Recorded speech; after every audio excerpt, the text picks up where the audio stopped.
first podcast in the new studio. This is a very special podcast because I'm finally able to do what I wanted, have two cameras in the studio. Of course, this isn't gonna only for YouTube, obviously, but okay, let's get into it. Hello, everyone. My name is Ian Sylvain. I am the Metal Gladiator, and I'm joined here with my younger brother, Conor Sylvain. Introduce yourself. Hi, I'm Ian's little brother, Conor Sylvain. Don't get any closer to the mic. Okay, so I want to explain something. This mic, we put a handkerchief on it because it's very loud for the... we're recording this mic with Audacity. We're recording my mic with any capper's screen recorder. So... yeah. I mean, hey, look at it this way. At least I can safely sneeze on the microphone if I need to. I'd rather you not. I'd rather you not at all. So... okay, so what are we gonna do? Well, would you like to introduce the two albums we're gonna be reviewing? Yes. Okay. Here you hold up this one. Okay. And I'll hold up this one when we say it. Okay. Wait for that camera. Okay. Yeah. We are reviewing War. No. Oh. Okay. I did it wrong. I'm gonna introduce. Oh. This so one you first. go first. Yes, and then I'll I go first. after. So not at the same time. Shut up. Okay. I'll go first, and then you, because if I mean, you're not gonna say war, peace at the same time with your own mouth. I mean, you're not a ventriloquist. You can't do that. Right. Okay. You're right. So you say war and peace. So I'll say war, and then you say peace. Okay. Okay. Okay. We are reviewing War. Peace. By Demon Hunter. Peace. I've got them on cassettes, so.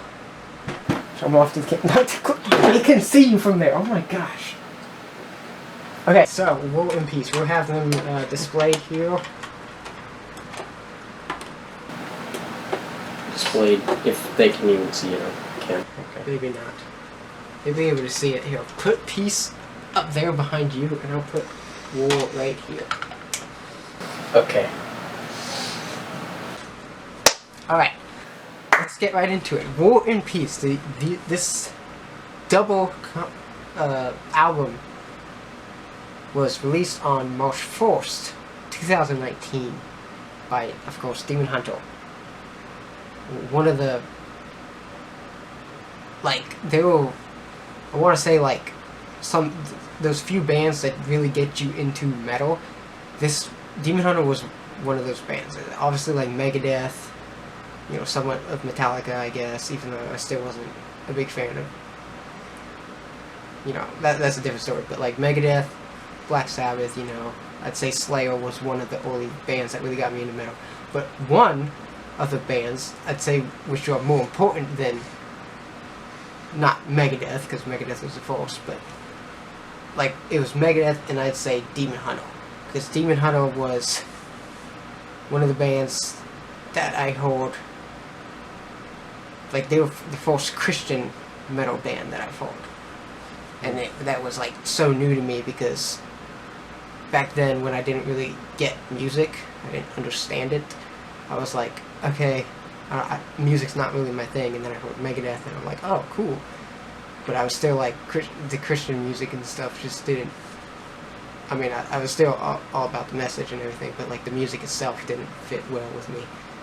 I mean, it kind of does now because I've grown, but Demon Hunter was the one to open the gap to all this. Megadeth and Demon Hunter are the most important bands to me when I first started listening to metal. Yeah, it's kind of the same here. I think that Demon Hunter was the first actual metal band I listened to. There may have been a couple others, but I never really got into them. But Demon Hunter was definitely the first that actually got me to metal. Ian is moving my mic. Okay, you can all see it. Okay, if you're listening to this on a Podbean, Himalaya, or Anchor, or hopefully I'll be expanding it to other apps and stuff, I appreciate it, but if you do want to see us in the studio and how the studio looks, watch it on YouTube. I definitely appreciate that. Just listen to this podcast on every single one that you can listen to it on. Just do that. Just Okay. do that. So, first impressions of... Okay, not even listening to it, but first impressions when you first heard that Demon Hunter was releasing 2 albums on the same day, called War and Peace. I was like really excited because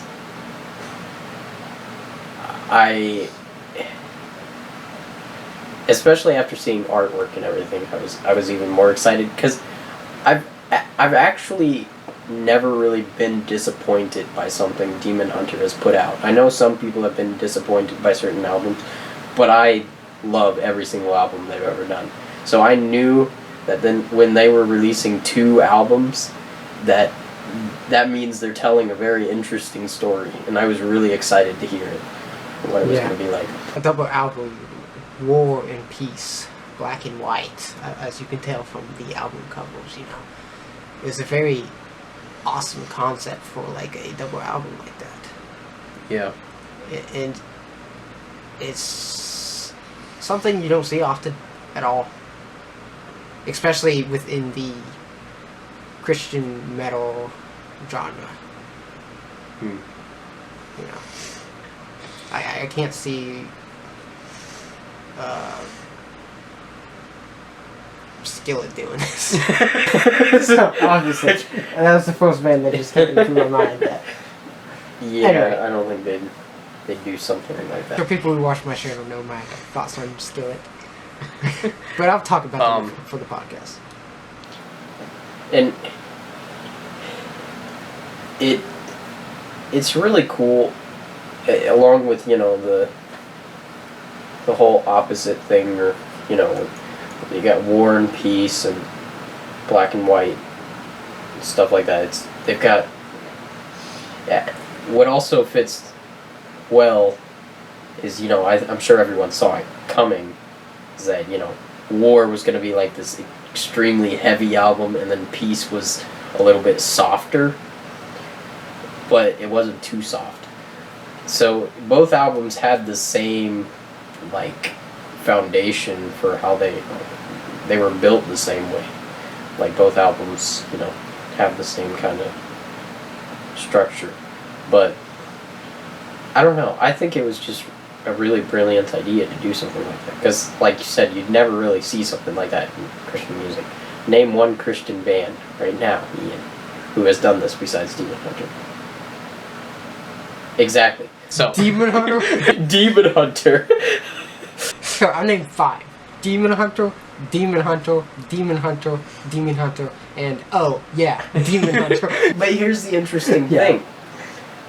thing. I remember a while ago watching a video, you know, Ryan Clark talking about how he... Okay. Skyrocketing. Okay, I'll back up so my voice won't be so loud. No, that's good. Okay. That's good. So- Still see you. Okay. So, like I was saying, you know, Ryan Clark was talking one time, I think it was a video or something, and he was talking about how all of his albums are kind of like, now I could be wrong on this, please don't get mad at me if I'm wrong, but Yeah, don't quote him on this. yeah, the way I understand it is all of his albums are kind of like double albums, like, you know, you have Demon Hunter, and then part 2 to that is Summer of Darkness, and then the triptych, and part 2 to that is Storm the Gates of Hell, and so they're all kind of double albums. So when I heard that they were actually releasing 2 at the same time, I'm like, that's a smart move. That's a really smart move for the way you've already been doing it. Yeah. I can't vouch for that 100% because I haven't heard all their albums all the way through.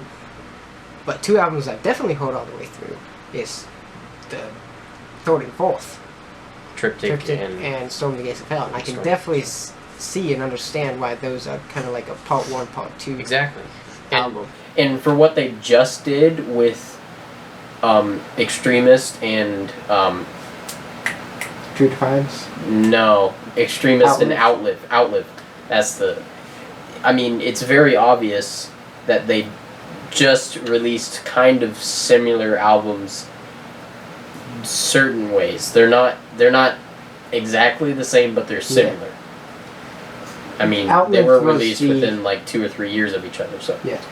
Outlived was the change in vocal style with the growls with Ryan Clark.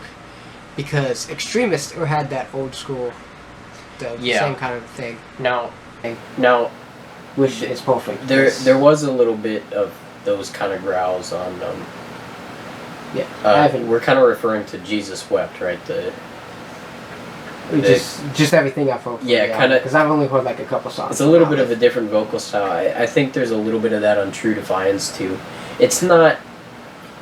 You don't hear it a lot with Demon Hunter. Demon Hunter is mostly the kind of deep growls, and they don't really do the. But with this album, especially War, he did it a lot. Yeah, of the. I like it because it reminds me. This is a band I definitely recommend for you, Doctrine Tranquility. It's a really cool band. That I think they're crying because every time the camera goes off, I start crying because it cuts me off. The camera cuts me off. Yeah. Both metaphorically and literally. Could be wrong, but I think they're Swedish. The Swedes know how to make metal. Yeah. But yeah, like he has like it's a bit more screeching and high pitch in Doctrine Tranquility, but it's still kind of like that same style that Ryan Clark is doing with this. Yeah, if you don't know like what we're talking about, I'm just saying I'm not a vocalist. I don't know how to growl or anything, so it's kind of hard to explain what exactly we're talking about. Just Ian will give the example, okay? Do one, the deep one. You actually want me? Yeah, do this, okay? We turn the camera. It did actually stop recording? Yeah. Okay. So it would do that noise. Yeah. That's a good thing. I'm glad it's going to do that noise. Okay, so... But we'll edit all that. Okay. You actually want me? Yeah, do this, okay? I need to think of some lyrics. Because I try to do Demon Hunter lyrics. Or you could... No, just do what you just did, the burp. Yeah, okay? That's number one. Death. Okay, and now do the other thing. Exactly. That's what I'm trying to point out. That is what I meant. Now you know the difference of what we're talking about. I'm much better at the growling than... that made me cringe. After I did it, it made me cringe. I'm like, okay. That was exactly what I was looking for. If this ever gets like...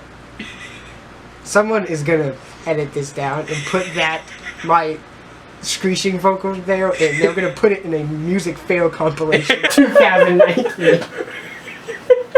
Please do that though. Seriously, please do that. I would love that.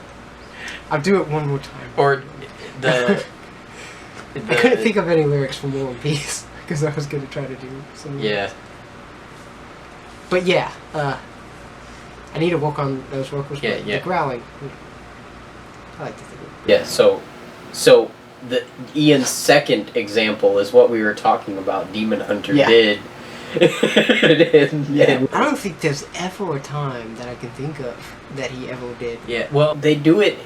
Deep vocals with. They do it in Beheaded in Summer of Darkness, the song Beheaded, but I think it's a featured vocalist in that song. Yeah. But yeah, like I was saying, like he does not do any growls in War or Peace. It's all that style vocals. Really? Like I don't remember hearing. Like there was one playthrough because I like to listen to albums a couple times, to really, or a few more times, 3 or 4, sometimes 5 if I really like it. And I can't remember a single part when he does any deep. I wasn't really. That didn't hit me. I wasn't really paying attention. I know the songs by heart practically, but I can't. We both listened to this album 7 times. Yeah, I can't think of the difference between his growls, his style and everything. I'm just so used to Ryan Clark that I don't really pay attention to what exactly he's doing. Okay. I have some thoughts about the change in the vocal style. I like it for what it is, and I think it fits really well with the album War, obviously. because a lot of those songs are really just awesome to sing along to and everything. But like, in terms of Demon Hunter as a whole, I can't help but feel just a tad bit disappointed with that change in direction. I understand. Like, I don't hate the album, and this isn't something that's negative with the album. It is a negative thing, because I am a little disappointed with it, but, like, it does not kill the album or the vocal performance whatsoever. Like, I want to make that perfectly clear. Ryan Clark still did an amazing job on this album. We're talking about War right now, we're not going to go into peace yet. He did an amazing job on War, and I loved, and I liked what I've heard for Outlived, but you gotta remember, like, the first Demon Hunter song I heard was Not Ready to Die, and then I went into, like, the triptych, you know, and everything, Storm of the Gates of Hell, Summer of Darkness, you know. I love his growls. So I can't help but feel just a little disappointed, but it's not, like, an overwhelming sense of disappointment that's, like, makes me hate the album, because I still love it, you know? And I understand, in some ways, I do prefer what he did with the vocals because of how the music is. The direction, like, he made the right choice in doing switching that vocal style, because I don't think it would have been as good with his old growls and stuff. But it still gets me a little worried, and this is what I mean by kind of feel disappointed. It gets me a little worried for the future of Demon Hunter. Yeah. Because his growls have always... It was the first time Not Ready to Die, and mainly just that song and the album Triptych, it was like the first time I ever heard growl vocals. It wasn't like Cannibal Corpse or these big death metal bands. It was Demon Hunter when I was introduced to the growling vocals. And Ryan Clark was the first growl vocalist I've ever heard. And it changed. Like, I was like, this is awesome, I want more. So, thank you, Ryan Clark, for being an amazing vocalist. You got me into the genre of death metal. I can safely say that. Because it really was, like, his vocal style that really got me leading into the death metal direction. Let's just put it this way. Ryan's vocal style is so unique and everything that somehow Demon Hunter and their growl vocals got me into metal. It got me into metal. But here's the thing, is I actually don't like listening to metal music with the growl vocals, because I just can't get into it. But for some reason, there's something just like so special about Ryan Clark's vocals. So even for somebody who doesn't really like growls, Demon Hater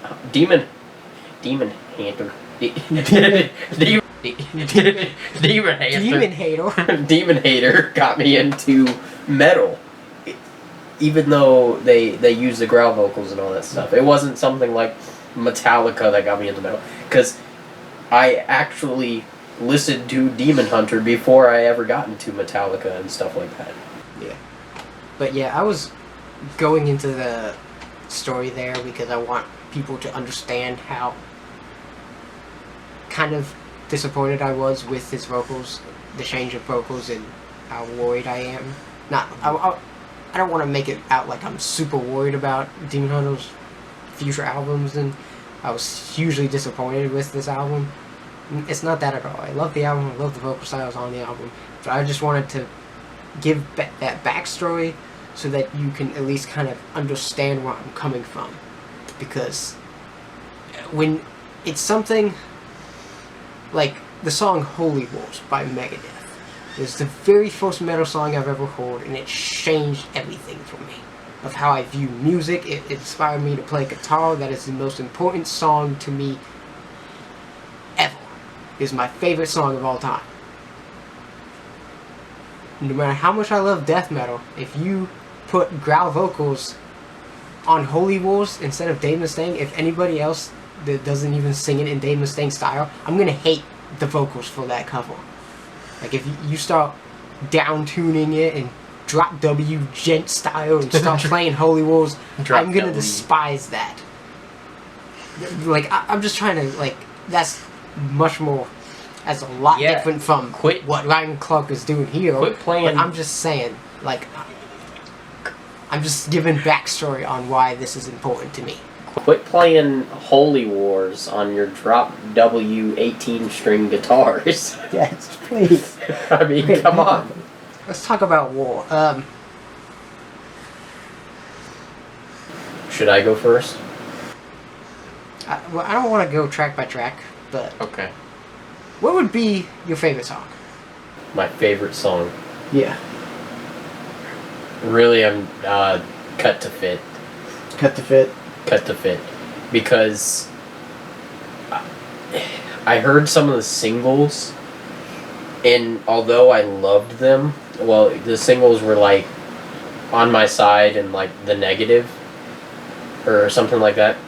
I just now noticed I can see. And maybe Ash or something. Even though I loved them, I wasn't like extremely impressed, especially by like On My Side. I wasn't extremely impressed by that.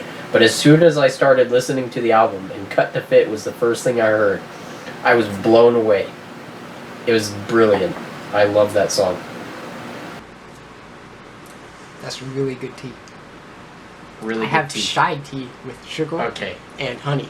That's off really good. topic, but okay. Okay, but anyway, I honestly have to say I kind of have two favorites because they are kind of different. Because the one favorite could have easily been on Peace, On My Side. I love that song, you know. And the other one that definitely deserves to be on War is No Place for You Here. I love the lyrics to that song, and I just love that song so much. That would have to be, like, my second favorite. Yes, I love it. The riff the first time I heard that play on in Liquid No Place Metal, for You Here is one of the most brilliant things Demon Hunter has ever done. Yeah. Because it's so simple, yet just magically delicious. We are not advertised by Lucky Charms. I just want to point that out right now. I'm sorry. I'm never going to be invited back. I need to sit like this. I just now realized that my head was in the way. Oh, So you I just realized yeah, that? I apologize. I can't see it. It's behind me. I realized it from the start. I just didn't tell you. You always get those albums that kind of start dying off near the end, the last few tracks. Okay, I'm not gonna bash War for having the last few tracks kind of start dying off because I did listen to it like 6-7 times in preparation for this, so I can kind of understand. But that's just something I wanted to point out. Because honestly, even though two of my favorite songs on both of these albums are near the end, I can kind of agree that it does start to kind of wear off a little bit near the end. Because I don't know. That's just something I guess Christian bands are really good at. They are really good at picking the first half of the album perfectly, and then it just kind of becomes meh. Like Skillet? Well, Skillet just sucks all around. Well, no, I'm kidding. I like Skillet alright. But they do have a habit of putting their best songs at the very beginning and then nothing else. The only time this isn't true is like, well, it's actually interesting, is that they had, I don't know if it was a single or not, but they had a really popular song called Whispers in the Dark, and it was actually towards the end of an album, which was really strange for Skillet. Because usually you would think a song like Whispers in the Dark would be track 2. I just find that strange overall. Like, no, I don't know if it's just because I don't pay attention to this, but it just doesn't seem like anybody releases their singles to be like the last song on the album. It's always the first couple songs, sometimes in the middle. But some then it's people just are like, doing it now. It's just like, hey, the first song we release for this album is going to be the last song on the album. It has been happening a lot with some bands. Alright, let's talk about musicianship in the music. We did enough about vocals. The lyrics are fantastic. I find myself just... I was literally... I don't do this often. Well, I actually do this a lot more often when I'm home alone. I actually do sing along with albums I listen to, and War was definitely one that I started singing along to. But I do want to do vocal covers, so I might do some vocal covers from War.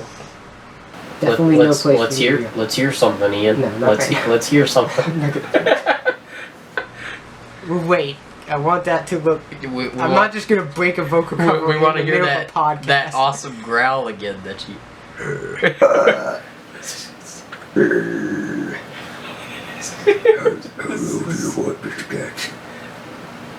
What? Okay, I'm just burping now. He's just burping. No, but really. Okay, so War. Guitar walk.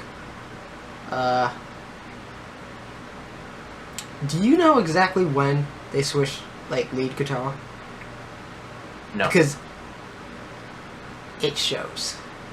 Like, I'm not saying that in a negative sense, but, like, when you listen to their old stuff and their new stuff, especially, like, Outlive and War and Peace, it's quite different. They did change guitar, right? Possibly. They have a couple of guitars. Well, you're talking about lead guitar. I'm not. I know they've changed. They've obviously changed some band members. Okay.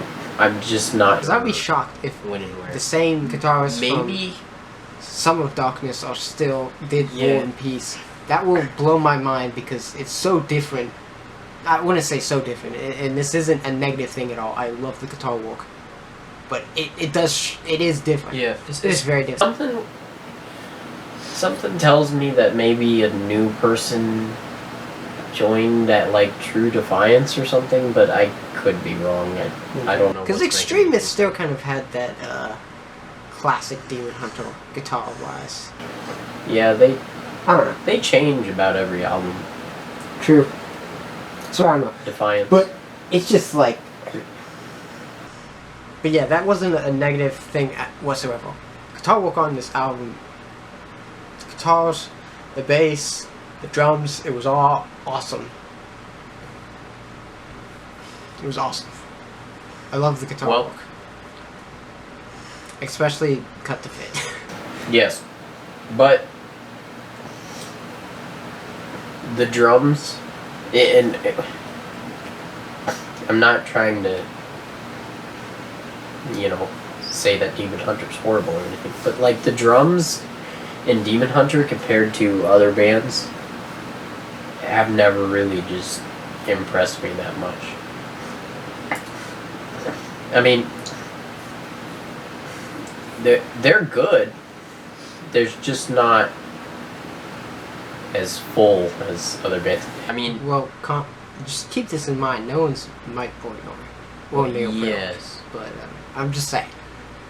Yes. They're not playing prog Yes. music. But The drums is good. The drummer was excellent for what he does. He's a master of his craft. I think all the members are masters of their craft. And I'm a little upset that somebody pointed this out to me, because now every time I listen to it, do you want me to point this out to you? I hear it. I hear it when I listen to it every time because somebody pointed it out to me. Okay. I'm scared. But the mixing on Outlive it's at least like if you listen like with headphones or earphones or something, the hi-hat is like only coming through your left ear. And that's not just a problem with my headphones. It's like I'm pretty sure that it's something with the mixing. That might be something that I probably would pick up on by myself. Definitely. Yeah.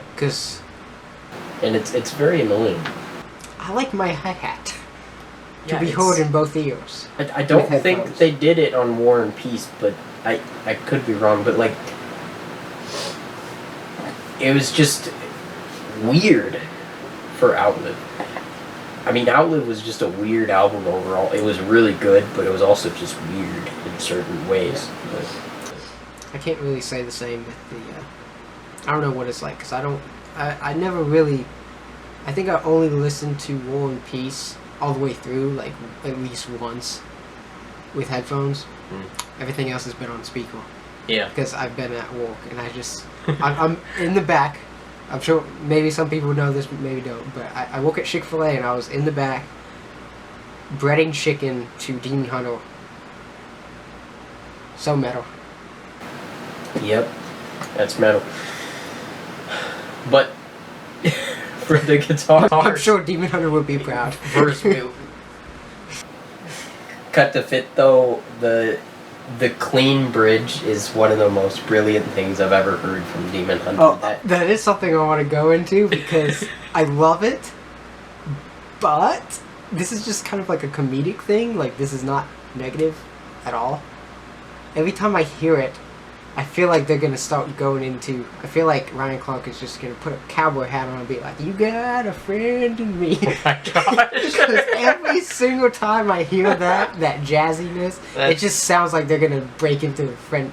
You got a friend in me. That's from Toy Story. See, the weird thing about the clean section is that when I hear it, I'm like, maybe it could have gone longer. But then when I think further, I'm like, actually, because it's so short, it's rare, like it's rarity, like that's what makes it good. Like the shortness of it makes its value. But I'm also upset because, like, why couldn't it have been longer? Yeah. It's like it's very strange. I'm actually really glad you pointed that out because I don't know if you remember, but I'm looking at it right now because my vinyl collection is right behind this camera. But when I was listening to the album "The End of an Era" by Inferi, it was like a 40-something minute album. It was very technical death metal. Like, one part in the album, they break into like this acoustic part.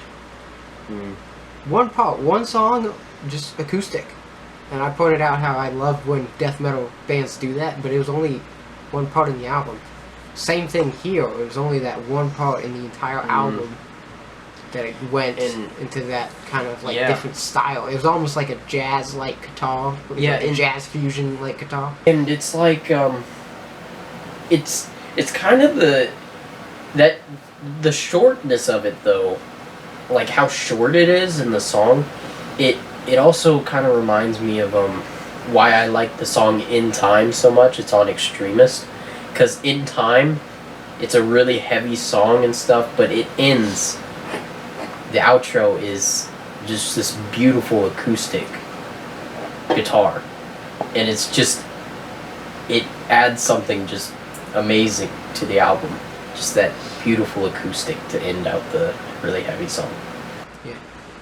I like that. Like, if the acoustic... Okay, so let me put this... I go in detail with things like this because I like to go in detail with music, obviously. Because I had like a 20-minute rant on Ryan Clark's vocals. So, but like, as a band, if you're playing just... Doesn't matter what genre in metal, but you're playing metal. And obviously, yes, stuff like jazz, having like a little jazz guitar fits in really well, and acoustic fits in perfectly as long as you're writing it good, you know. But like, if you're not a band like, say, Dream Theater or especially Opeth, who use a lot of acoustic guitar and a lot of songs, you know, that's like a big part of their sound, is mixing acoustic with like leaves a better impression when you do like these very short acoustic parts when you're a band that doesn't have like acoustic, when you're like Opeth and you don't have an acoustic part in every song. Just like Demon Hunter with Cut to Fit, they don't put jazzy like guitar in every song, so it leaves a much better impression in replayability for that song. And that's, honestly, I'd have to say, even though Cut to Fit is a fantastic song, I'd have to say that that is the best part about that song. It is. It really is. and it really makes the song. Like, it's hard to really describe it in detail, but I'll do the best I can. Well, I'll explain a lot, but like, you think it's like almost a 5-minute song, like 4 minutes and something, you know, it's almost a 5-minute song, and the best part about it, and the one reason that you replay it a lot, is the part that's near the end. That says something, but it also says something for the song, because how, like, the song complements that part, that different style, that different genre that is implemented into the song. The guitar work in the song complements it, even though it's a completely different genre from that part. And that's why it sticks out to you, and sticks out to me, and a lot of other people, I'm sure. Because it says, I mean, if you think about this stuff while you're writing, it would be much harder to pull off. It kind of has to just come from the heart, really, and it just kind of has to flow into it. Because I can't really, when I'm like thinking I want to put an acoustic in this song, because I just want acoustic to be in this album, even though there's no acoustic in this album, then it's gonna feel forced. That's my point of view on this. Yeah. I always think, when I go on these long rants, I always just kind of like think about what I just said, and I'm just like, am I over-analyzing this? But I think not. That's the beauty of music, man. It's art. You can interpret it how you like. And that's how I interpreted that. It's interesting that you said it was towards the end of the song and stuff. And that's something cool, because I listen to so much music that at this point, if it doesn't impress me, I have to force myself to listen to the whole song. And it's like, right, when something is at the end of the song that you are looking forward to, then it's a lot different. I mean, this is a weird example. Okay, totally weird, and nothing you'd really ever hear me say. But why do people listen to the song Freebird? Because It's they like want to yell at guitars to play Freebird? It's Freebird! It's like a 9-minute song, but why do people listen to it? Because they want to hear like the long, like 4-minute solo at the end of the song. And that's what makes the song special, is that you can have a good enough foundation for the song, but then have that part at the end that everyone is really excited about, that they know is coming. Not, oh, I really love the intro to this song, but then it gets bad. It's like, that's a problem with most, like, you know, like 80s hair metal bands and stuff. It's like, oh yeah, the intro to that song is amazing, and I love the chorus of that song, but the verse is crap and the solo is boring. It's like... Yeah. On My Side, as I mentioned, that was my favorite song. And some disagreement. Cut to Fit to On My Side was a really good fit, because it kind of throws you off. Because On My Side could easily have been on Peace, and it was much more in the Peace style than the War style. That's why it actually, like, kind of disappointed me. I would have liked it more if it was on Peace, because when I heard the really heavy chugs and everything, and then the clean vocals, it just threw me off.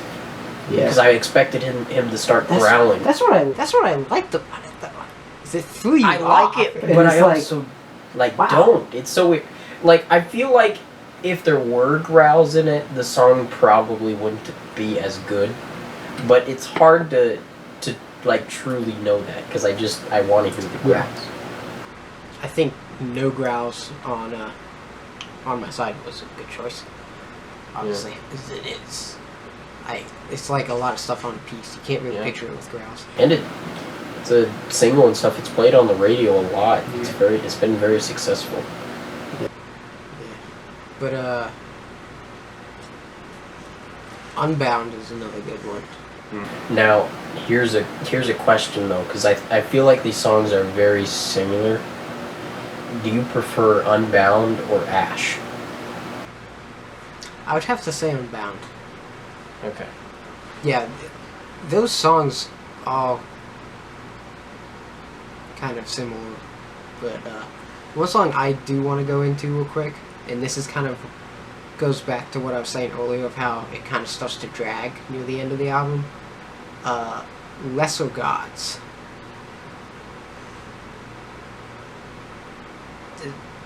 I like the song. I honestly love the song, but like, I kind of felt like it was a bit too long. Because it was like a 5+ minute song. I can see where you're coming from there, but it's also like one of the most epic like outros ever, just because of the chorus and everything. You know, sacrifice yourself or bow to lesser gods. Yeah, it was a great song. But obviously the things being dragged out is not as big of a deal with this album than it is with a lot of other albums. I mean, you could count 20 more albums. If I think about it, I can count it up to like 20 to 30 more albums that are in the same genre, probably, if I really take the time to do this, that drag more so than more. Yeah. Probably not 30, but probably around 20. So, but yeah, On My Side, No Place For You Here are definitely my favorite song. And then right after that would definitely be like Cut to Fit. Yeah. No Place For You Here was actually the first song I heard on this album. Because it played on Liquid Metal, and I was like, oh, Demon Hunter. And then I was like... I was like, wow, yeah! Now, there's another song I remember liking, but I can't remember what it was called, which is really strange. It's that song before Lesser Gods. We have the album, so we let's gotta check this. The song before Lesser Gods, Leave Me Alone. Leave Me Alone. I actually Me- really okay. liked that song. I enjoyed that. Okay, let's just go ahead and...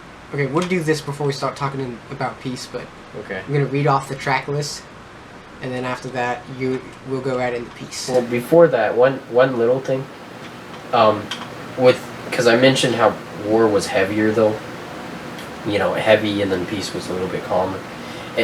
It's still, for people who were expecting something really heavy, like the Demon Hunter fans that really wanted something heavy, I mean, it can be a little bit disappointing, because I really don't think that Demon Hunter is ever going to do anything like The World Is a Thorn ever again, which I don't know if people really like that one. I thought it was good.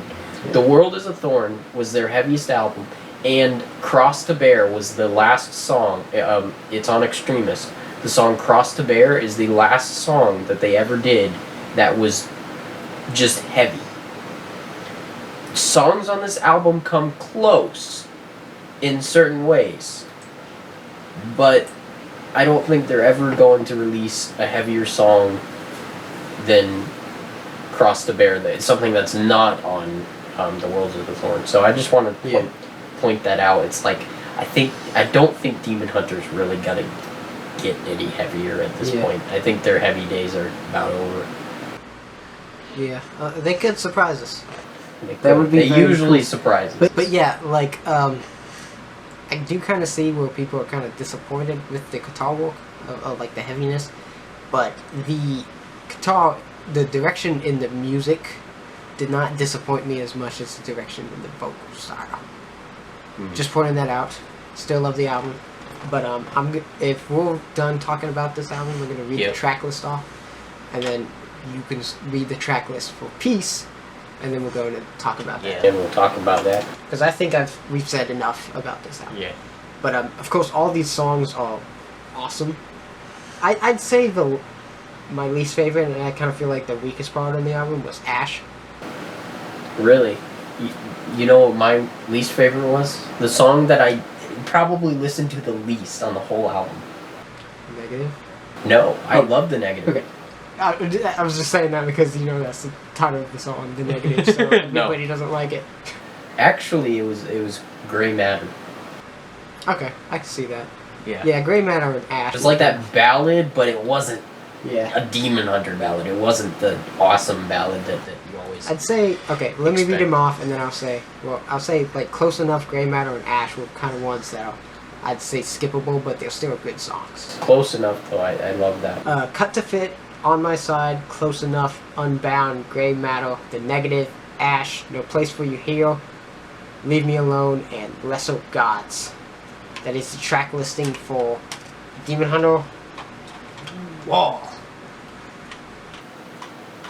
War. We didn't talk about Close Enough. That was a good song. It was a good song, It was, but, like, I liked what they did at the I beginning. kind of forgot about it. Yeah, I did too for some reason. I listened to it for a while, but now it's like, it's a little bit hard. I only listen to certain parts, But Yeah. like, it was really wise having like a solo at the beginning riff of the song. Like, that was a pretty cool thing to do. But Peace. We have More Than Bones. I Don't Believe You. Wait. What you said earlier. Okay. I will read this off again since you don't want to believe me. Cut to Fit, On My Side, Close Enough. Okay, I'll put up my finger. Cut to Fit, On My Side, Close Enough, Unbound, Gray Matter, The Negative, Ash, No Place for You Here, Leave Me Alone, Lesser Gods. Don't. Wait, come on. You listened to the album too. You should know the track listening to that. Okay, start over. I'm sorry. Start over? Yeah, Okay. just. More Than Bones. I Don't Believe You. I just freaking read the track listing to you!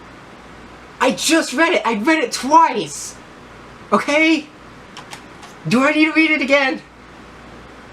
I don't think so, if you want to. Well, apparently you don't believe me. You want me to read mine? I can read... I believe you. I believe you. Are you sure? Yeah. Okay, start you want over me to, then. Okay. More Than Bones. I Don't Believe You. Oh my Loneliness. gosh! Okay, you know what? This isn't gonna work. Get out of my studio. Get out of my What? studio. You wanna Dude. make a big deal? You can't even... Okay, get out of my studio. I'm just reading the track list. What? I'm just reading the track list to you. More Than Bones. Oh, the actual... I Don't Believe You. Okay, I'm sorry. I'm sorry. I apologize. I'm so sorry. Okay, I'm sorry. I'm sorry for all headphone users. Your ears just got... They're probably bleeding because of the audio there. I'm sorry. I Don't Believe You is actually track 2. That's the name of track 2 on Peace. I thought he was saying that he didn't believe me. I don't believe you. I don't believe you. More Than Bones. I Don't Believe You. Loneliness. Peace. When the Devil Come. Time Only Takes. Two Ways. Recuse Myself. Bet My Life. And Fear Is Not My Guide. Okay. Let's go into this. Okay. I have to say this. I'm just going to start off with this. Because it may be a little... I don't know if it will be controversial. Maybe. I like Peace more than War. I like Peace more than War. Oh! Trigger! Drop No, below. no. Tell me how much what of a is this? What is fake this Demon Hunter witchcraft? This is... It was... Okay, so I love Demon Hunter's, like, ballads, you could say. Right. Like, you know how everybody has kind of, like, ballads, and they're, like, Bohemian Rhapsodies, you know? I feel like Demon Hunter has, like 1,000 Apologies is definitely, like, they're, like, Bohemian Rhapsody. And I just want to point this out because I definitely want to make a video, or on this podcast, I want to talk about, like, bands' Bohemian Rhapsodies, like a whole episode based on bands' epics. They're basically their Bohemian Rhapsody, because Bohemian Rhapsody is like a ballad. It's an epic. It's the best out of all of them, It's a ballad and it's epic at the same time. Yeah. But yeah, Right. I want to put a whole podcast episode into that. Anyway, like, so I really liked the more melodic, more softer side, the ballad side of Demon Hunter. So I really wanted an album neatly based on that. Yeah. And I honestly have to say that I got it. Yeah. I got that album. Thank you. I got that album. The Demon Hunter album I wanted was not heavy. I'm so surprised because like Demon Hunter is one of my favorite bands of all time. But it's like I didn't. The most wanted Demon Hunter album was not a heavy metal album, you could say. Yeah. I mean, it's still, metal. They're still a metal band. Just because you put out one album that's not metal doesn't make you not a metal band. It's still got distorted guitars. Yeah. And there's only... At first I thought there wasn't any, but I think there's one song of this album that actually has a little bit of growl vocals. I think it's either like Time Only Takes or it's Two Ways, I think. Yeah, I could be wrong. Okay. Those are two songs that I kind of forget about. Yeah. There's a lot of middle ground songs, the middle of the album that are kind of forgettable, but that's just kind of how it is with albums in general. Yeah. You always remember the beginning and the end much more than you do. I'm not saying that's a negative thing, that's just kind of like how I walk, how I guess the human brain walks is when you are listening to an album, you kind of pay more attention, especially if you're playing it for like background music, you pay more attention to the beginning and the end, because if it's an album you listen to, you recognize when it's gonna end. Yeah. So as background music, and that's half the time when I was listening to both of these albums, it was background music, while I walk and everything. I was still paying attention to it and stuff, but so I did. That's how human brain works, I guess. It is hard to pay attention to the middle songs. Yeah. Unless you are sitting down and solely listening to it, then it's easy. Like you have the headphones in, you can listen to all the instruments, really take it in. That's the best way to listen to music. Yeah, especially first time listening to anything. That's how I perform. Yeah. I don't want to listen to. I don't like it when people are like, or they're just like, we're gonna put background music. They put something up. They set something up as background music that they know you haven't heard, or they're like, have you heard this? And then they set it up as like background music, and they just go to whatever they're doing. I'm just like, I don't like that. If I haven't listened to it, I want to listen to it, especially if it's something that's going to interest me. Especially if it's someone like my close friends or something recommending me something. I'd like to sit down right here at my desk, headphones, listen to it. Yeah. So, peace. Peace. Yeah. Yeah. Well, now for my opinions on Peace. You ready? Okay. It sucks! I'm kidding. He's triggered! No. Actually, I have a controversial opinion too. Well, it could be. I don't know. I actually don't know how people feel about Peace. Yeah, I don't know either, but I kind of feel like it would be more controversial to like this album more than War. Yeah. Than to dislike it more than War. I don't dislike it more than War, and I don't like it more than War. I just look at them as equal. I mean, I like different things about them. But I love this album. It's I don't know. There's something just special about it to me, I guess. It's it's good. There's not much to say about it. I mean, I could dig into the songs. I mean. Okay, so pick your 3 favorites. I'll do the same. 3 favorites. So, this is hard. I'm gonna have to say probably I Don't Believe You.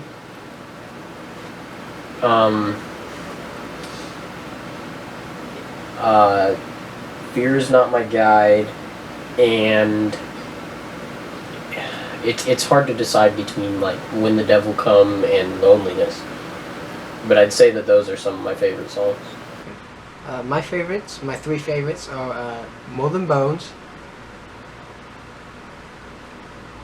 Evil as like my number 2 slot, Evil, because I kind of can't decide on them, but I'm not like cheating and putting 4 songs as my favorite.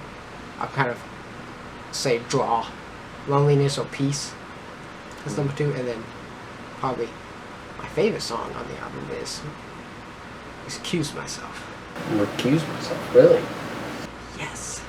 Okay. I love that song. I loved it the first time I listened to it. Now, I will point out, When the Devil Comes is one song on my first 2 listens that I did not like. It was like the only song in this album I actually love that I did start. not like at all. But it is growing on me, and I have to say that I love the really do like acoustic. this song. I really do like When the Devil Comes. It's a good song. I love the acoustic though. That as soon as I heard the acoustic, I'm like, yes, yes. They're doing a full-on acoustic song, and I love that. Yeah, with how much I love ballads, I don't know why it didn't sit well with me. Some songs just don't. Now, but yeah, I do like the song. Now,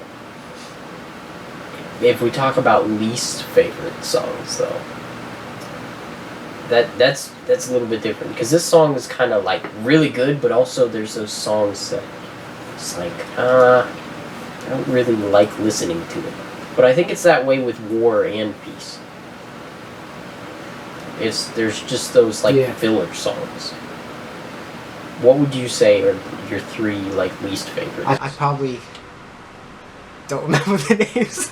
You probably don't remember the name. Probably like in the middle. Well, I like Peace because that was kind of in the middle, and I'd have to say I like Peace more than Loneliness. But what's the last song? Because Fear is Not My Guy. Fear's Not My Guy. That's probably one that I wasn't. That was one of my favorites. Yeah, but I still love it, obviously, because this was the Demon Hunter album I wanted, so I honestly just love the album. Yeah. But I mean, obviously we're talking about least favorites. Least favorites does not mean bad. Yeah, it doesn't mean bad. Unless we say that it's bad. that it's bad. Unless we say that it's bad. Yeah, but like, least favorite does not always mean bad, because I love Fear's Not My Guy. Yeah. Can I say my least favorites? You can say Recuse Myself, aren't you? No. Go ahead. What's your least favorite? Recuse Myself. Actually, one of my least favorites would be Recuse Myself. And my other least favorite would be... What is it called? Yeah, I know. What is it called? I feel like I'm missing like 3 songs. I remember. Time Only Takes. Time Only Takes. And you know what? I'm not even gonna say... I'm not even gonna say like 2 Ways, because like I know you probably don't care for that one, but I actually loved 2 Ways. It was actually a very interesting song to me. Yeah. More Than Bones, especially the chorus, gives off the anime opening vibe for me. Like every time I hear More Than Bones, I think of like anime opening. It's like, you know, somebody has probably actually did like because they do like the AMV things, like the anime music videos where they put music over the anime stuff. They've probably done that with the Demon Hunter stuff. I hope so, but it's gotta be an opening. Like, it can't just be scenes from the anime. Like, I always think of the openings of like all these anime. Yeah. One time I was I have to admit something, because I'm just a nerd. I love metal, and then I like anime.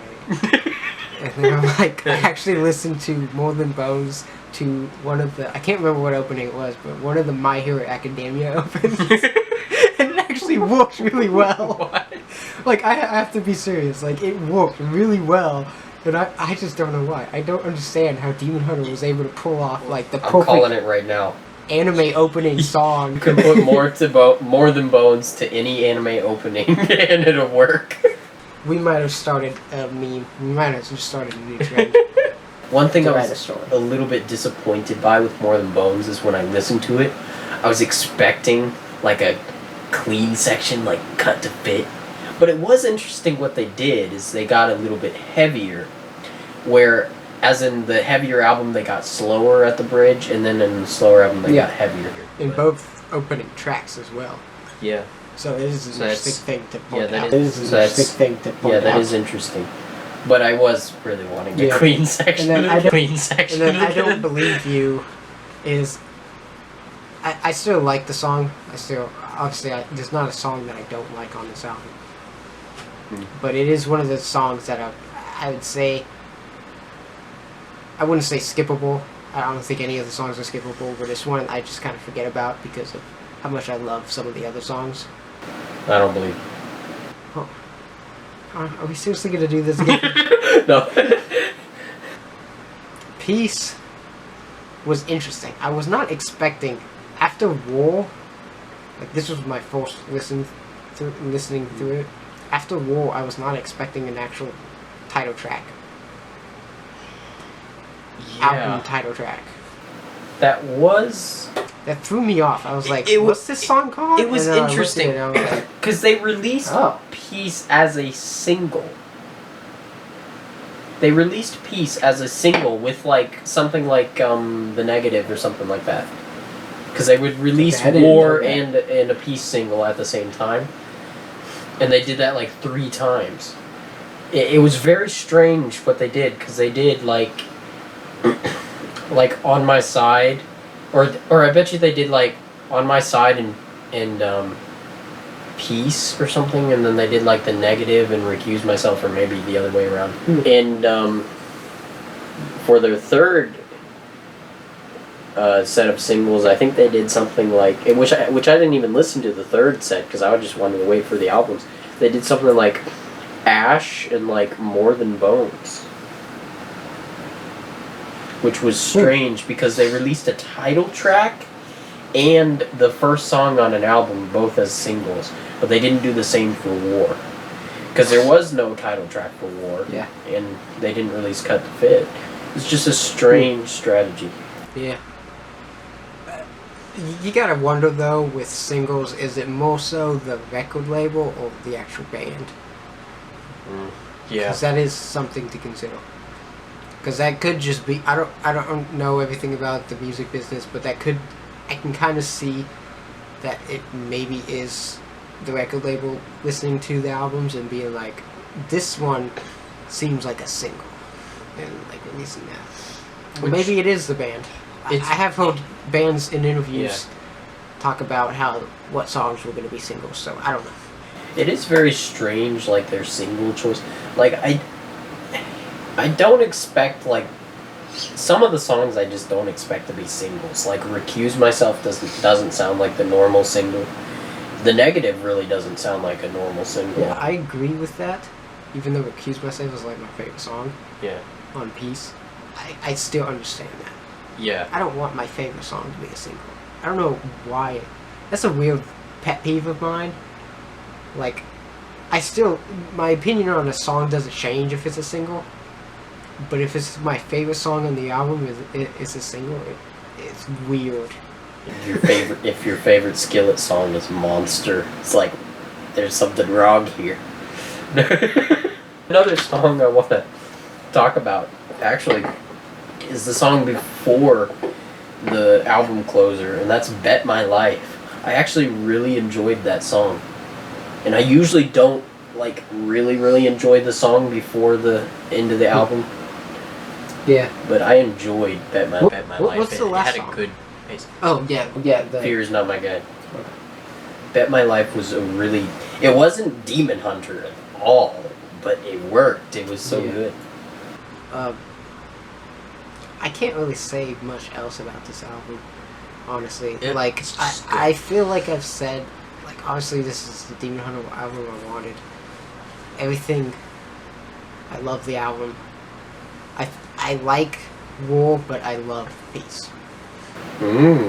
Like and love. The difference.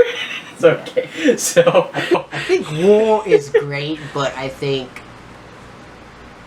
But you Yeah, think okay. Peace is fantastically... Okay, well, we'll rate the albums in a second, but,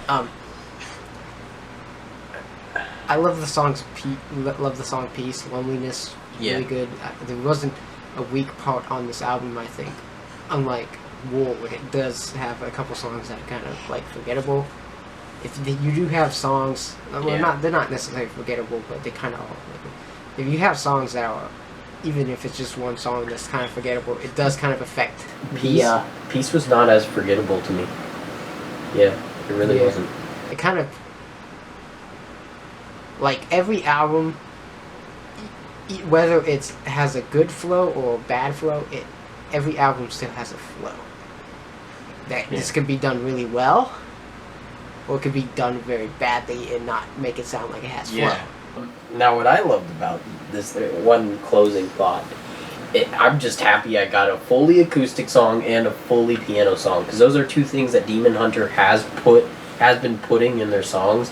Recently, they've been putting like piano intros to songs, like you got that on Outlive, the outro to Outlive, and you got, I can't remember what it was called, the outro track, the ending track.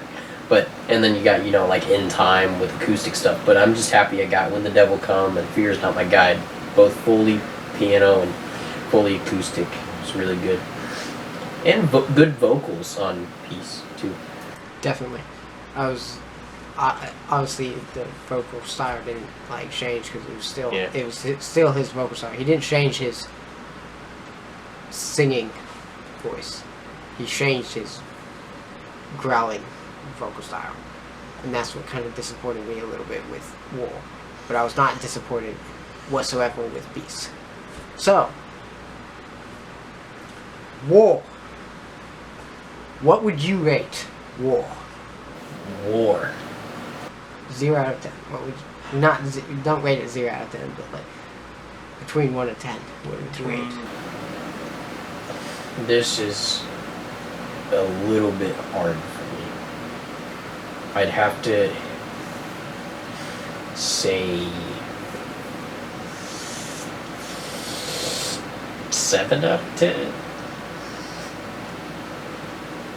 Just because some of the songs are forgettable. Like, the album didn't keep me attached to it for a long time. I'd have to agree. I'd say 7 out of 10 is a good rating for War. Yeah. What would you rate Peace? I'd rate Peace an 8 out of 10 because it was memorable. But if we're looking on the musical side, I'd probably just call them a tie. Because they both have strengths and stuff.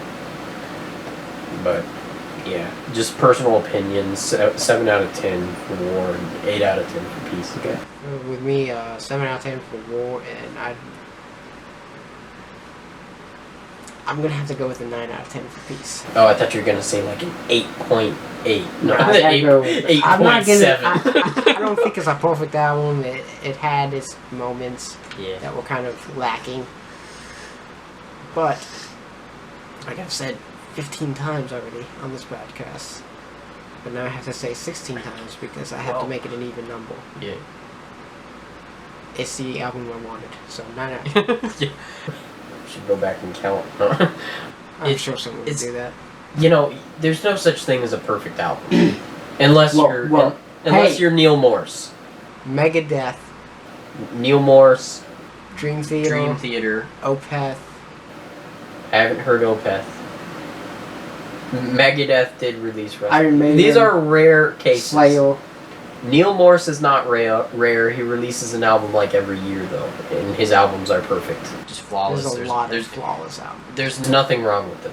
There's not a single thing wrong with them. That's has to do with a ton of personal preference. But I know. I'm just making a joke, but there are a lot of albums, classic albums, that are just genre-opening albums that a lot of people would agree that it's perfect. Those kind of albums.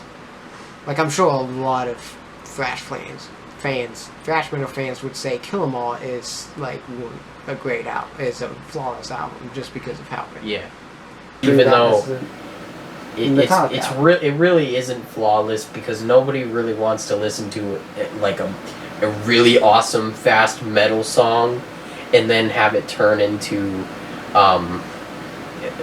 what is it, Sweet Home Alabama and the bridge, the Four Horsemen or whatever. I think it's Sweet Home Alabama. Okay. The bridge of that song is just so weird. Anyway, moving on. So, what do we have in store for our list? Our top. Okay, it's a top 5. I think I've only done one top. Okay, so yeah, I did one top 10. I did top 10 Cannibal Corpse on the first episode. It was just me, and then William picked the top 5, top 5 German bands, and Ben picked top 5 Nothing But Thieves songs. What is the top 5 since you are the guest? The top 5 this time is top 5 solid state record albums. So albums released by bands who are under the Solid State Record album label, which is the label that Demon Hunter is under. I gotta get my list. I gotta get my list too. Yeah, but yours is right in front. Don't look at my list, Ian. Mine was down there and I forgot about it. Don't look at my Christmas list. This is private. He's retarded. Okay, so, honorable mentions. Do you have an honorable mention? Yes, I have 2. Okay, I just have 1. Wimp. What? Wimp. Sorry. One of my honorable mentions isn't actually Solid State, but I'm going to explain that. Yeah, so you want to go ahead and do that? Okay, yes. My first honorable mention is this band that I thought released, I just assumed, which was bad, I assumed that they released all their albums under Solid State, but the one that I was listening to was not Solid State. It was released under a different record label, but I'm going to mention that anyway because I was a little bit impressed by something on the album. So, it was this band, a little bit of a weird name, it's a band called like Norma Jean or something. And so they have this album, and apparently it wasn't actually released under Solid State because not all their albums were released under Solid State. Yeah, I think there's only like 2. So this album that I was listening to called Wrongdoers, I believe it was Wrongdoers. That's one I haven't heard anything. And I was actually really impressed because there was this one song, can't remember a lot of it. It's something about a fire breather or something, and it started with like a minute-long like bass solo. And let me just tell you, I was so impressed by the bass on this album. It's not just a filler instrument with this band. It's more of a main instrument. They do so much with the bass. I'm really impressed. There's that song with the long bass solo and everything. It's like, oh, it's so good. I'm not too crazy about the vocals, but I loved it. I loved it. How fast this album was and stuff. But yeah, Wrongdoers. That's mine. Wrongdoers by Norma Jean. Yes. Okay, what's your other honorable mention? My other honorable mention is True Defiance by Demon Hunter. Nice pick. See, I was thinking of putting Demon Hunter because obviously they're in my top 5 and we had the rule of obviously. like one band per album. Yeah. But not for honorable mention. You could still put a band from top 5 in honorable mention. So, but I was thinking of putting. I guess I can just go ahead and say my honorable mention for Demon Hunter was gonna be Extremist. Because that album has been growing on me a lot recently. But yeah, I mean, I'd say Extremist would be one of my honorable mentions. But True Defiance, besides the album that's obviously on my top 5, this album really impresses me because there's just so many cool things on here. I mean, with Peace we talked about the fully acoustic song, but actually on True Defiance, they do have like a 2-minute acoustic track, and that's Means to an End, and then it goes into the song We Don't Care, and that is just one of the most epic Demon Hunter songs. This album was actually like really, really good. I love it. I think there's a good, I can't remember exactly, it's like either a solo or a clean section. I'd have to look at it later, but like God Forsaken, like I just remember the bridge of that song being really cool. Just great album for Demon Hunter. I'm not sure if everyone like loved it. That might be kind of controversial to say it, but I love True Defiance. It was a really good album. And I mean, the deluxe is good too. I mean, I Am a Stone and stuff, that's a really good song. I'm not going to go into the extremists. I want to go other Demon Hunter albums. I'll be talking about one later, but like other ones I want to go into on future episodes. But my other honorable mention is I'll Always Be the Same by The Drowned God. I liked this album. There's one reason, there's one glaring flaw for me. This is just me personally. The music was really good. It was creative, I thought. The vocals killed it. It's... Okay, let me explain vocal styles for those not that, like, just don't like any kind of, like, guttural or screaming vocals. There's ways, this is just personal preference, this is just my opinion, but there's ways to do the screaming vocals and not actually have it screaming. Just plain screaming. Like, that's what I thought that this album from The Drowned God was. It's just, there's no style, there's no, like, vocal style in his screaming. It's just screaming. It's literally, I felt like it was literally just screaming. That's all it was. It was not a vocal style whatsoever. I felt like it was just screaming. That's just me. That's just me. That's the trouble with me with a lot of these solid state bands that are the vocals, where some of them are pretty unique and they I have to kind of grow on them and they grow on me a little bit, you know. But like, it still is a problem, as I love the music way more than the vocals. The band you mentioned, I actually have not heard of or listened to. I'm gonna say Ian listened to a lot more than I did. Yeah, I think I was only missing one or two albums from the entire album list by Solid State. Yeah, where I only listened to like a few different bands. Yeah. But I still have a top 5. Like, I nearly listened to everything released by Solid State Records.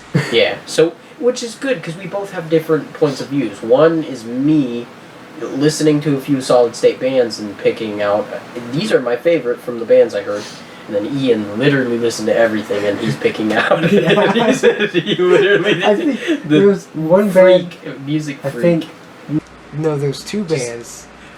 I'm picturing the albums in my head. I think one started with an A and it was like Azurus or something that I missed. I didn't listen to that band. Then there was another band that I didn't listen to. Everything else I listened to. Now, I want to say something though. We don't know what our lists are.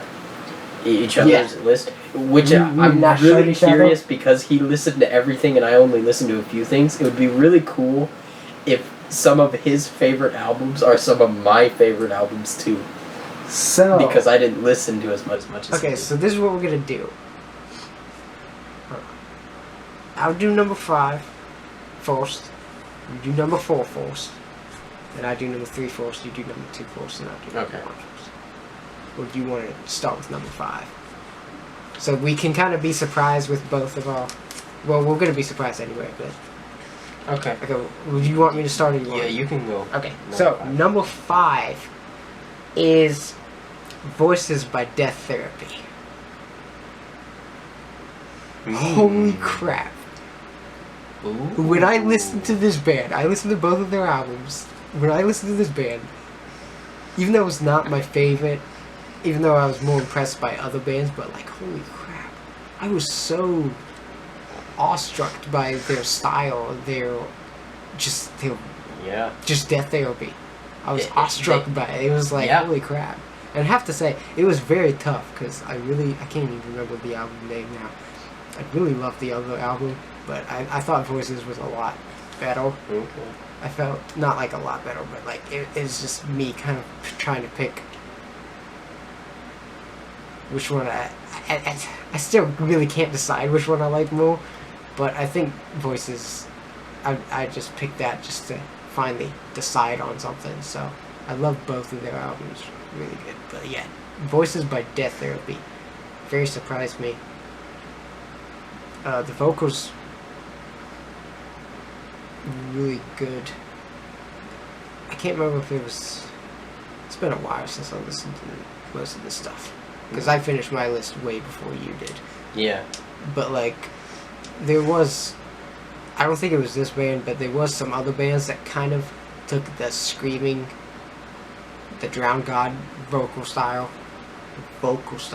Sorry, it's just my opinion, but like I don't. Death Therapy, I don't think did that. Like from memory, like they had a very unique style to them. They were just like a unique band all around. They had like the music it's hard to describe. And hopefully, I listened to most of these albums once or twice. But like hopefully I'll go more into depth on all these. More into depth. Death. Definitely go more into into depth, depth. obviously. But like I'll go into most of these albums in the future, on the future episodes. But yeah, Voices is Death Therapy number 5. Cool. What is your number 5? My number 5. And I imagine we'll mostly talk about our not really a discussion, but we just talk about, you just said talking. Okay, my number 5. I was trying. Death Therapy. No, I was trying to put this list together quickly. So, a couple of these first albums, I didn't like really grasp a whole lot, but I was very impressed. Like first impressions, this is my number 5. Slave to Nothing by Fit for a King.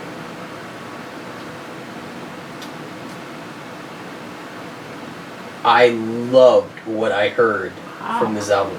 I started listening to Fit for a King, and I started listening to their first album, and everything seemed like basic, like patterns and stuff. I'm like, okay, this is pretty cool. Maybe I like this one. And then I started listening to Slave for Nothing. I'm like, oh, snap. I was very, very impressed with this album. Yeah, I do have to say something. If we did top 6, that would have been number 6 for me. Wow. Because that was one that I, like, obviously with me listening to literally almost everything released by Solid State, I couldn't put all the good stuff in the top 5 because we won't do it in top 10 because then it would be harder on you who doesn't, who's struggling with finishing. Anyway. Yeah. But yeah, like Slave. that's a good choice. That is a really Yeah, good I loved choice. it. That was a really good album. Number 4 for me is a band you mentioned earlier, the Polar Similar by Norma Jean. Oh. This album hit me like a ton of bricks. This of it, the vocals. Oh gosh, I love his vocals. I'm not sure if I heard that one, but maybe a little bit. I'm hoping to. I have to wait a couple paychecks, but like I'm hoping to get it on vinyl because the vinyl that they have on Solid State is really cool. Wow. But yeah, this album. Whew. Norma Jean's good. They are good. I really like their other album that I think is kind of new. I think it's coming out, or came out this year or something. Polar Similar by Norma Jean. Number 4. Okay, number 4 for me. Which, this, because it was thrown together last minute, now that I think about it, number 5 and number 4 could be switched around for me, or maybe equal.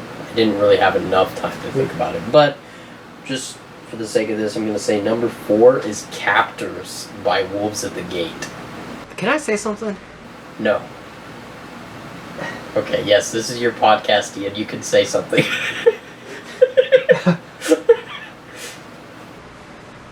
I like Wolves at the Gate, but they don't impress me. I kind of feel the same way. They didn't impress me like Death Therapy or Norma Jean did. Right. Or a couple other bands I'm going to be talking about. I feel But the same way. It was just kind of like, I like this. It's good, but it wasn't something that was like, whoa, this is really good. Yeah. Which I have Captors as number 4 because I've listened to that band a lot more than Fit for a King. In the future, I'd probably switch it around to that being number 5. But it's just...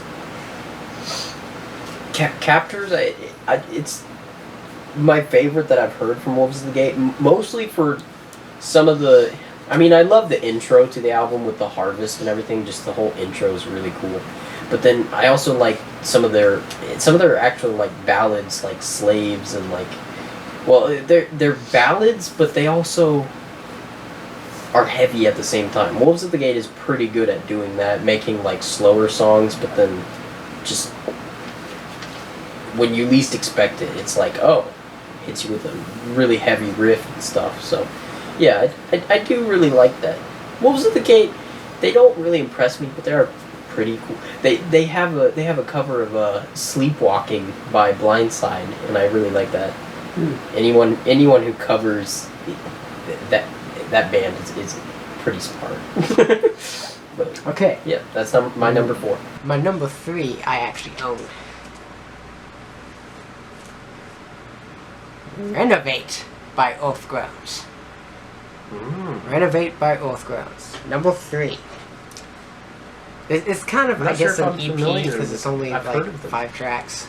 Yeah, I know you were here when I got it. I've heard it. I don't think I'm. But yeah, like this is really good and stuff. Like really heavy, really kind of like real guttural vocals. Yeah. I definitely recommend it. I don't think they've actually released. I think it's just EPs because it's only like 5 tracks, but they released like 2 EPs. And I hope this isn't an album because it's just like a little flimsy thing. I don't want a whole full-length album with a flimsy thing like this. I mean, I don't mind packaging like this, but I mean this is like EP packaging. So. Yeah. Yeah. Cool. Keep that right there. Oathgrounds. No, I can't get that right. Okay. Oathgrounds. Renovate by Oathgrounds, number 3. Very, very cool. Okay. Now my top 3 though is gonna blow you away, Ian. My top 2. When you hear my number 3, you're gonna be like, whoa. Okay? You ready? My number 3 is The Infinite Order by Living Sacrifice. I didn't hear that one. You are missing out. Am I though? Okay, talk about that. Okay.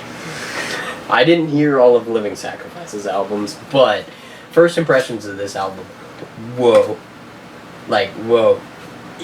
It's really, if you just want to listen to something just non-stop heavy and also groovy at the same time. This is a good album. I was really impressed because I hadn't listened to a whole lot of... check it out. I hadn't before listened to a whole lot of Living Sacrifice. I know they had a big influence on Demon Hunter and stuff, but I chose to listen to the Infinite Order first and stuff. And then I'm like, okay, at least for right now, this is my favorite album by this band and stuff, and one of my favorite Solid State albums that I've ever heard, because I was just blown away. I was really blown away by titles are really bad with titles. The second song on the album, I haven't it's heard the something. album, so I can't help you Yeah. with the titles. But yeah, I'm kind of bad with titles too, especially when I'm focusing on music. So I just love. I definitely want to listen to more Living Sacrifice because I loved the album. Speaking of, my number 2 is Ghost Thief by Living Sacrifice. It's the first song on this album features Ryan Clark. I was blown away by it. Oh, that's their newer one, isn't it? Yes. Oh, by the way, I looked it up. Rules of Engagement was the song I was talking about, by the way. Okay, nobody cares. Anyway. Ghost Thief was one heck of an album. Like, I love Living Sacrifice. It's the only album recorded by them. Like I said, I didn't hear the album you mentioned or any of the other ones, but Ghost Thief is awesome. I love it. Style. I mean, all these bands especially on my list, they all kind of follow like the same style, but like just all solid state, kind of the same genre, you know. But like, I just really like this album. It was very. This was. It felt like an album or a band that was more thrashy than deathy. More trash. More thrashy than deathy. So basically, no matter what Living Sacrifice album, no matter what Living Sacrifice album we picked, it was probably going to be the same. Either way, it's just like, whoa, this is the best album I've ever heard. No, Yeah, that's my number 2, Ghost Thief by Living Sacrifice. Okay, is everyone ready for my number 2? You ready for this? Okay. The Storm Before the Calm by Death Therapy. That's the name of it. That's the name of it. Dude, yes. I've just been waiting for this ever since you mentioned Death Therapy. Ah, I love Dude, it. After Just as the equally intro, as the voices. first song, it's like technically the second song. They have the lead singer of Project 86 featured. I remember this now. That was so good. I mean, Voices has the Grasslands singer and the lead singer of Spoken, but I skimmed through the album some, but something just really caught my attention with their first album. So, he likes Voices more, I like The Storm Before the Calm. I think they're both equal. I just picked Voices so I don't have Yeah. that conflict within me. I loved it. Actually, with this album, the songs in the middle were the best. The songs in the middle were the... Death Therapy just is blew me away. special. They really are special. They're one it's, of a kind. it's like they made techno like metal. It's like techno music in the background, but metal growls. But It's then like they also have like industrial. I It's think very- that's what you call it, like industrial I mean, metal. as soon as I heard the song Day, because you know the album ends with night and day, and when I heard night was okay, but then I heard day, and I'm like, this sounds like something out of a video game. But it just blew me away. It was that brilliant. One of the most enjoyable albums I've ever listened to. It was super catchy, super catchy. I loved it. Okay, so my number 1, you probably saw this comment.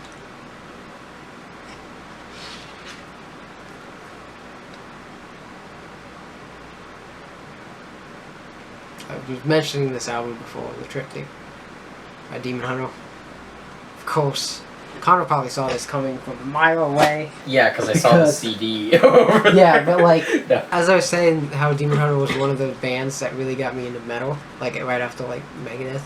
This album, okay, Rust in Peace is my all-time favorite album because it opened the gateway for metal. This album was the one that did it in the more extreme metal. Like it got me into the like the death metal and stuff. Mm. So this, I will go more into that in future podcasts, obviously, but like, I love it so much. It's flawless. It is an album that I would consider a 10 out of 10 flawless. I love it. So, Wow. that's my number 1. I had, yeah, I'm not gonna go through the list again, but like, yeah, number 1, The Triptych by Demon Hunter. Wow. You want to know my number 1? The Triptych by Demon Hunter? You probably saw this coming. But, The Triptych by Demon Hunter. So, we have, That, yeah. I kind of saw that coming too with you. Just as soon as you listen to the first track, which is 30 seconds long, you already know it's going to be the most amazing album ever. That's why I love Extremists so much. Any album that starts with a choir, Yeah, because they start with death. if it's not like by that point, if you start the album off with a choir, there's almost no way you can mess it up. The Flame Like That that. Guides Us Home is the best intro, like, Yeah. to an album. I've never heard Going into an intro to an album with a choir and being hyped up to immediately be disappointed.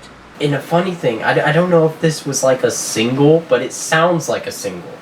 Undying. It sounds like Probably something was. that was a single. But it's so good. I know. You just love it. don't Usually the see singles anything aren't usually Yeah, best. I don't see anything as a single in this album. I see it as an Yeah. album. But that's kind of like my thing with singles. I actually don't really like. I understand in a business sense of why Yeah. bands have to release singles, but I much prefer no singles being released and just having the album announced and then having it be released on the day that is scheduled to be released. That would be interesting. I don't like. I like singles, but Yeah. I like to I hear them. avoid singles. Let's put it like that. Like I'm not gonna hate a There- song just because it's a single. I there- avoid singles. There 'cause is I a want point to where listen I to do the album. avoid singles. like I listened to 4 of the Demon Hunter tracks for War and Peace, and then after that I avoided any of the other ones. Because it's like, I just want to wait. I want to wait and hear it all together. Yeah. Because I look at, like, the title track Peace, I look at that, it's not one of my favorites because I look at it as separate from the rest of the album.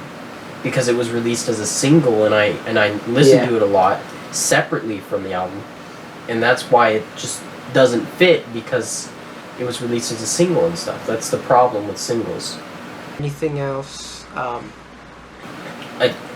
A good thing about the triptych, one good thing, one reason that just adds on top of every amazingness, everything that's amazing about it, is that they did a cover on the album.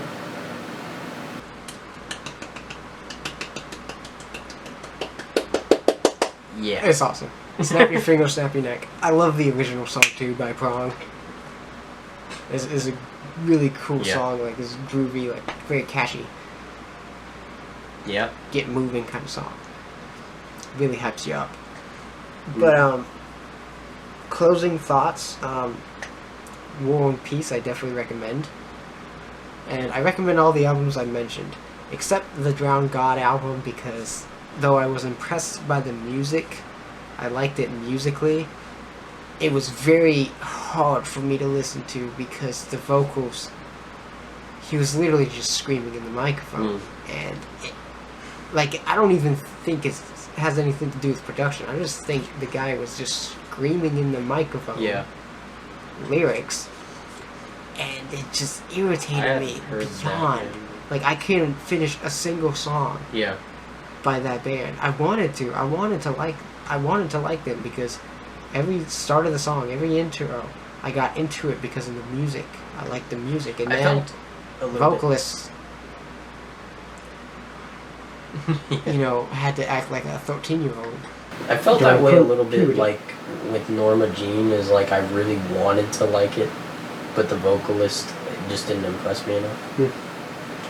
But one closing thought is very interesting, and neither of us put them on our list for interesting reasons for me, and I'd like to know your reasons.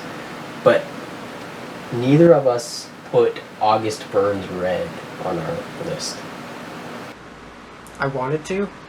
The album Revelry was one of the first albums I was listening to, like, for this podcast, preparing myself for this podcast. And I was thinking, I'll probably do number 5 or something, because I knew, like, before we even considered doing this, I already listened to Norma Jean, I already listened to Earth Groans, and I already listened to Living Sacrifice. So I knew they were going to be in the list. And obviously Demon Hunter was going to be number 1. Yeah. Go figure. Yeah. The first part of this podcast was about Demon Hunter. Why wouldn't we put Demon Hunter as number 1 for both of all this? But, like, so I was going to do number 5, but then I was, like, listening to like, Wolves of the Gate, and I was like, I don't think Wolves of the Gate's going to rival that album. But then Death Therapy came along, and I was like, goodbye, August Burns Red. Goodbye. It was nice knowing you. a lot of people do love August Burns Red. Yeah, I like them, especially that album. That Yeah. it is a really good album. I don't think I listened to like a full album by them, but as soon as I heard a couple songs, I just knew they weren't gonna make it on my list because I just wasn't impressed enough by them. Yeah. It felt like a band that would probably grow on me over time, and I didn't really want that. Okay, on my top I'll say. five. really want that Okay, on my top I'll say five. this: August Burns Red is one of those bands that I have to be in a certain mood to listen to, or I just won't like them. You always Yeah. have bands like that, you know. I just, yeah. Like, for example, for me personally, I have to be in a certain mood to listen to Disturbed. If I'm not in Yeah. a mood to listen to Disturbed, I don't like Disturbed. I mean, I like Disturbed as a band. I always like them, but I have to be in a certain mood to listen to them. I can't just, if I'm not in the mood and I just put on Disturbed or someone else puts on Disturbed, I'm just like, oh gosh, I don't have listen to this. be in a certain mood to listen to Metallica. I'll talk about Metallica in the future podcast. Anyway, Yeah.